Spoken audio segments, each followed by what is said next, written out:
सबसे महत्वपूर्ण बात यह है कि अपनी स्वच्छता का बहुत ध्यान रखें। जैसा कि मैंने कहा, महिलाओं को खुशबू पसंद होती है। महिलाएं वास्तव में साफ सुथरे और व्यवस्थित पुरुषों की सराहना करती हैं। ये सुनिश्चित करें कि आप अपने दांतों को ब्रश करें ताकि कोई बुरी गंध न हो, खासकर।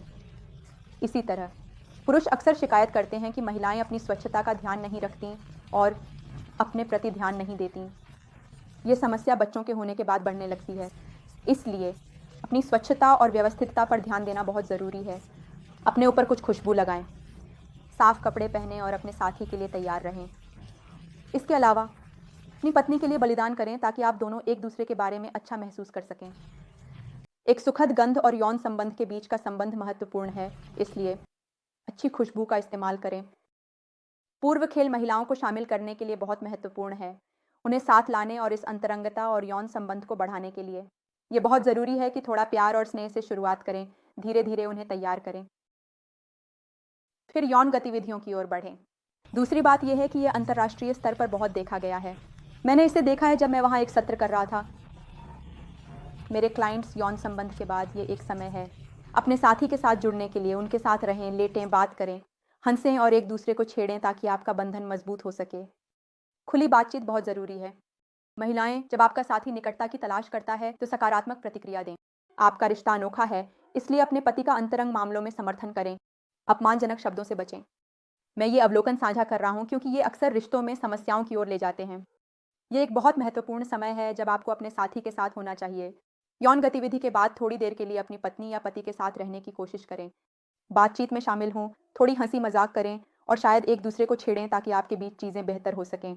अगर आप बाद में उठना चाहते हैं तो आगे बढ़ें और जो भी आपको करना है करें। एक बहुत महत्वपूर्ण बात है एक दूसरे के साथ खुलकर बातचीत करना। मैं विशेष रूप से महिलाओं को सलाह दूंगा कि जब आपका पति ऐसे विषयों को उठाता है और निकटता की मांग करता है तो कोशिश करें कि आप अच्छी तरह से प्रतिक्रिया दें। मैंने देखा है कि महिलाएं हाँ कहने में हिचकिचाती हैं, जिससे पुरुषों के लिए असहजता पैदा हो सकती है। इससे वे अंतरंगता में शामिल होने से कतराने लगते हैं क्योंकि वे सोच सकते हैं कि अगर वे इस बार भी पूछें तो जवाब फिर भी नहीं होगा।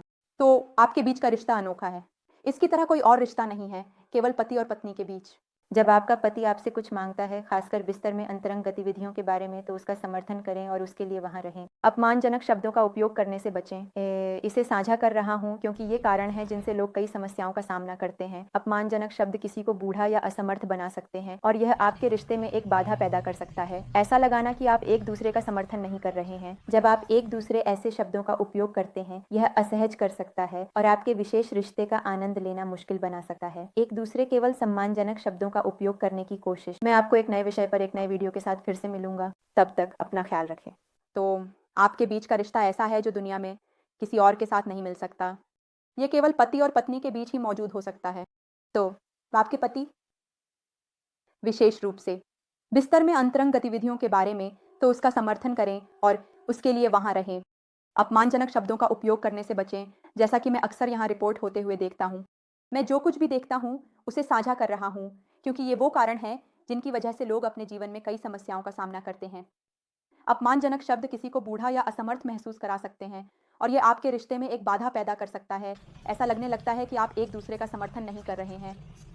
जब आप एक दूसरे के लिए ऐसे शब्दों का उपयोग करते हैं तो यह शर्मिंदगी का कारण बन सकता है और आपके लिए अपने विशेष रिश्ते का आनंद लेना मुश्किल कर सकता है।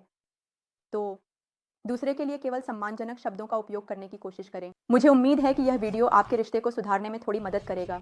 मैं आपको एक नए विषय पर एक नए वीडियो के साथ फिर से मिलूंगा। तब तक अपना ख्याल रखें।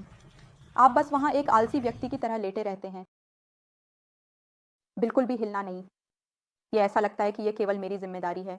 जब आप ऐसे एक दूसरे के साथ ऐसे शब्दों का उपयोग करने से शर्मिंदगी पैदा होती है जो आपको इस विशेष रिश्ते का आनंद लेने और एक दूसरे के साथ अच्छे से जुड़ने से रोकती है।